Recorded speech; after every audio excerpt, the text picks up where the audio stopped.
Welcome to Penrose Learning, where we make understanding easy. In this video, I will explain how to use WordPress to design a website. First, you will need to select a hosting provider and register a unique domain name for your online presence. Many hosts offer a simple, one-click installation process for WordPress, making setup incredibly straightforward. Once installed, log into your WordPress dashboard. This is your central hub for all website management and customization tasks. It's the first step to bringing your vision to life. Next, explore the vast world of WordPress themes. Choose one that is both visually appealing and responsive, ensuring it looks great on all devices. After selecting your theme, install crucial plugins for enhanced security, search engine optimization, and overall site performance. Finally, personalize your theme by adjusting colors, fonts, and layouts to perfectly align with your brand's aesthetic and message.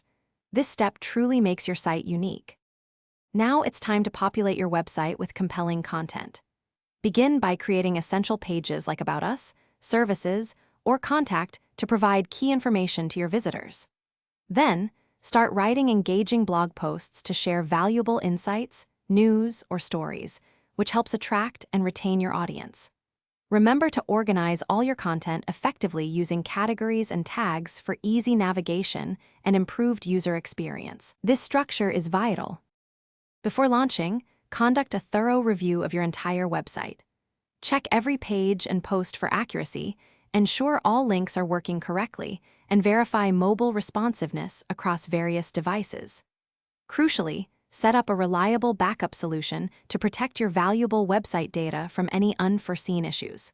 Finally, commit to ongoing maintenance by regularly updating WordPress, your themes, and all plugins to ensure optimal security and access to the latest features. This keeps your site healthy. Thanks for watching. If this was helpful, leave a like and consider subscribing. See you next time.